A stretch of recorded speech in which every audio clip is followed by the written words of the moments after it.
On May 11, 1998, India conducted a powerful nuclear test. The world was shocked. In that silent desert, India's voice roared across the world. India made history. Behind that moment stood one man. But this man wasn't born in power. He didn't grow up with fame or privilege. He once sold newspapers. To support his family, he studied under streetlights. This is not just the story of a scientist or a president. This is the story of Dr. A.P.J. Abdul Kalam, the missile man, the people's president, the boy who touched the sky. He was born on October 15, 1931, in Rameswaram, a small coastal town in southern India. His father was a boat owner, his mother a kind and spiritual woman.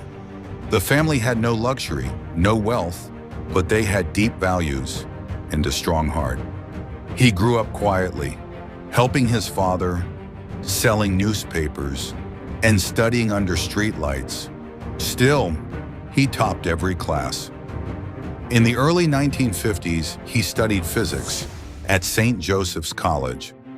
But his heart was set on the skies. He dreamed of flying, of building planes, of touching the clouds. In 1955, he got admission to Madras Institute of Technology, MIT, to study aeronautical engineering. But the fees were far beyond what his family could afford.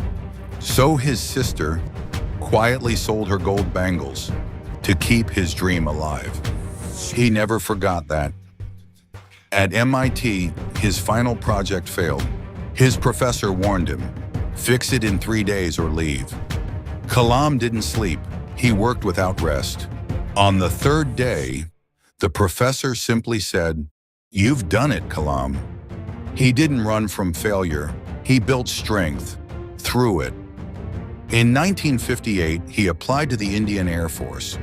It was his dream to fly. But he was rejected, and it broke him. He sat in silence by the banks of the Ganga River in Rishikesh. A saint nearby told him, "Rejection is simply redirection." And Kalam stood up again. After the Air Force rejection in 1958, he joined DRDO, where he worked on military technologies, but his dreams were still waiting for wings. In 1969, recognizing his deep passion for rocketry, the government transferred him to ISRO, the Indian Space Research Organization. It was there that his dreams of space would finally take flight. At that time, there were no labs, no computers, no big buildings. Rocket parts were carried on bicycles. Satellites launched from church buildings. But Kalam never gave up. He just worked. In 1979, India was ready to launch its first satellite launch vehicle, SLV-3. Kalam was the mission director. The nation watched. But something went wrong. The rocket failed and fell into the Bay of Bengal.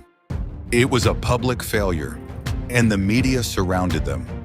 But that day, Dr. Satish Dhawan, the chairman of ISRO, stepped forward and said, "We failed, but I trust my team. We will succeed next time." He didn't blame Kalam, he protected him.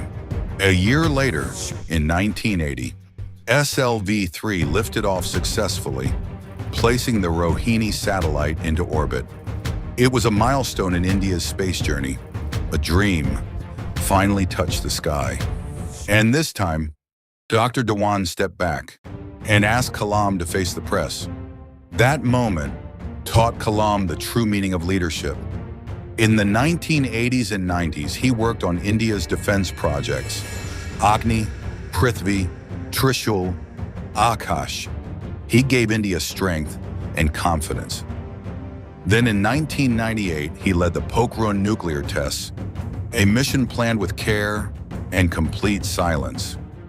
The work was done at night. Every step was kept secret because the world could not know until the moment of success. And on May 11, 1998, India conducted a successful nuclear test. The world was surprised. India had proven its strength, not with words, but with science and silence. But even then, Kalam stayed humble. He simply moved on to the next mission. After the Pokhran nuclear test in 1998, Kalam became a national hero. But instead of celebrating, he turned to the future. He became the principal scientific advisor to the government of India. But his real mission was not in offices. It was in classrooms. He traveled across the country, met thousands of students, and told them, "You are the future. You are the strength. Dream big."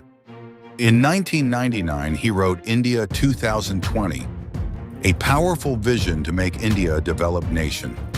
He spoke not just of rockets and technology, but of values, of education, of building a nation from the ground up, because he believed that the true power of a nation lived in its young minds. In 2002, India made him the 11th President of the Republic, not because of politics, but because of love. He met students, more than ministers, answered letters from children, spoke of dreams to every heart that listened. He once said, "Dream is not what you see in sleep. It is something that doesn't let you sleep." After his presidency ended in 2007, he didn't retire. He returned to classrooms, he spoke in colleges, wrote books, answered emails from students. One by one, he became India's teacher. On July 27, 2015, he was giving a lecture at IIM Shillong. He smiled, spoke of science and service.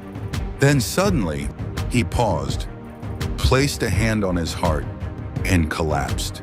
His last breath was spent teaching, even in death. He inspired. He had no wealth, no luxury. He never married. Only books and a heart full of dreams. He once said, "I am not a handsome guy, but I can give my hand to someone who needs help, because beauty is in the heart." But when he left, the entire nation cried, because they didn't lose a scientist. They lost a teacher, a guide, a father. He was, and will forever remain, Dr. A.P.J. Abdul Kalam, India's humble son, the people's president, the missile man. If this story moved you, don't forget to like, share, and subscribe. And if you want more inspiring journeys, check out our other videos too.